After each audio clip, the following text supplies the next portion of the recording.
जब हम शिव और पार्वती के परिवार की बात करते हैं तो जाहिर है सबसे पहले गणेश और कार्तिकेय जी का ही नाम आता है ना? पर क्या आपने कभी सोचा है कि उनकी एक बेटी भी थी? जी हाँ, और आज हम उन्हीं की कहानी जानने वाले हैं। तो ये सवाल मन में आता है कि क्या सच में उनकी कोई बेटी थी? और इसका जवाब है हाँ, बिल्कुल थी। और ऐसा नहीं कि ये कहानी कहीं से भी आ गई हो। इसका जिक्र शिव पुराण के पद्मखंड में मिलता है, जहाँ उनकी कृपा और शक्ति के बारे में बहुत कुछ बताया गया है। तो चलिए शुरू करते हैं ये कहानी है कैलाश की उस राजकुमारी की, एक ऐसी दिव्य हस्ती जिनका पूरा अस्तित्व ही कृपा और शक्ति का प्रतीक था, और जिनकी कहानी सच कहूं तो अक्सर हम तक पहुंच ही नहीं पाती। उनका नाम था अशोक सुंदरी। ये सिर्फ एक नाम नहीं है, ये अपने आप में एक पूरी कहानी है। एक ऐसा नाम जिसका मतलब ही उनके जीवन के मकसद को बिल्कुल शीशे की तरह साफ कर देता है। तो क्या मतलब है इस नाम का? देखिए, अशोक सुंदरी मतलब अशोक सुंदरी, यानी वो सुंदरी जो शोक को, दुख को हर ले। और ये नाम सीधा सीधा उनकी माँ माता पार्वती की उस गहरी इच्छा से जुड़ा है जो उनके जन्म की वजह बनी। अच्छा, तो अब आते हैं उनके जन्म की कहानी पर।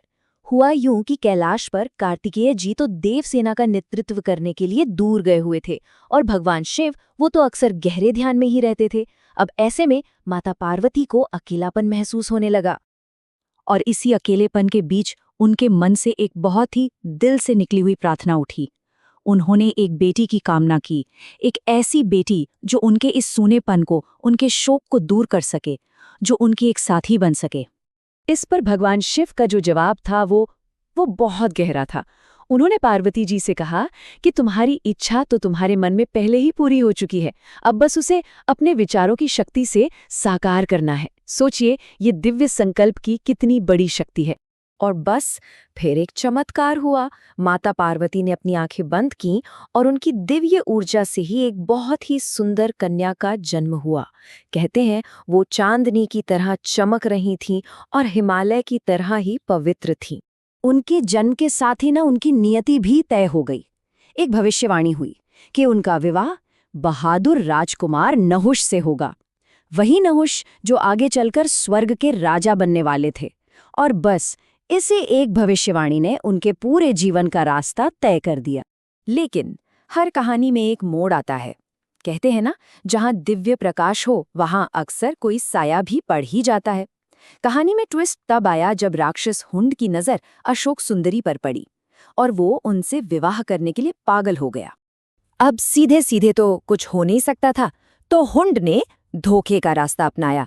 वो एक संत का भेष बनाकर अशोक सुंदरी के पास पहुंचा और एक बहुत बड़ा झूठ बोल दिया कि राजकुमार नहुष की मृत्यु हो गई है। उसका असली इरादा तो बस उन्हें धोखे से किडनैप करके जबरदस्ती शादी करने का था। पर अशोक सुंदरी कोई साधारण कन्या नहीं थी। उन्होंने उसके धोखे को तुरंत पहचान लिया, और यही उनकी असली शक्ति और उनका आत्मविश्वास दिखता है। उन्होंने बिना डरे उस राक्षस को श्राप दिया कि तेरी मौत मेरे होने वाले पति नहुष के हाथों ही होगी। अब इस श्राप से वो राक्षस बौखला गया और उसने अशोक सुंदरी का अपहरण कर लिया।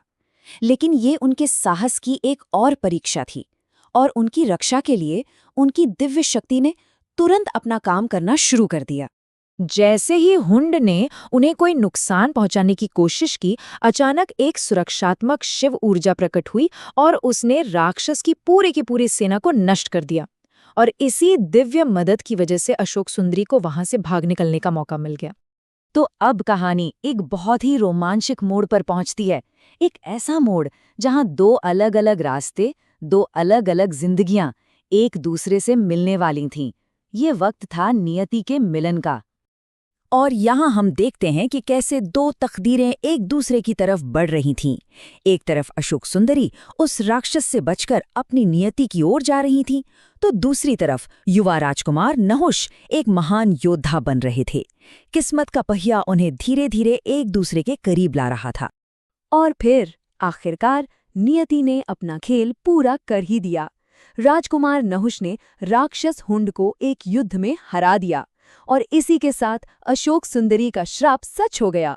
भविष्यवाणी के मुताबिक उन दोनों का विवाह हुआ और दो महान तकदीरें हमेशा हमेशा के लिए एक हो गईं।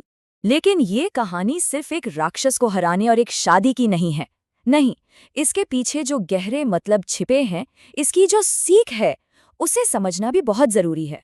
अशोक सुंदरी सिर्फ एक देवी नहीं है, वो कई बड़ी बड़ी बातों का प्रतीक है। वो प्रतीक है कृपा का, अंदर की ताकत का, नियति की शक्ति का, और सबसे बढ़कर एक माँ की इच्छा के पूरे होने का। तो इस कहानी से हमें क्या सीख मिलती है? पहली बात कि दैवी शक्ति हमेशा साफ दिल वालों की रक्षा करती है। दूसरी कि हिम्मत और सच्चाई के सामने धोखा ज्यादा देर टिक नहीं सकता। और हाँ, ये कहानी हमें ये भी याद दिलाती है कि कभी-कभी सबसे गहरा ज्ञान उन कहानियों में छिपा होता है जो ज्यादा सुनी सुनाई नहीं जाती। और ये कहानी हमें एक सवाल के साथ छोड़ जाती है कि ऐसी और कौन-कौन सी भूली बिसरी कहानियां हैं जिनमें शायद हमारी अपनी ताकत और हमारी जीवन की मकसद की चाबी छिपी हो। तो अगर अशोक सुंदरी की ये कहानी आपके दिल को छू गई हो और आप ऐसी ही और अनसुनी कथाएं और उनके पीछे छिपे गहरे मतलब जानना चाहते हैं, तो इस कोशिश को अपना साथ दें। लाइक, शेयर और सब्सक्राइब जरूर करें। हम बहुत जल्द मिलेंगे एक और ऐसी ही दिलचस्प कहानी के साथ।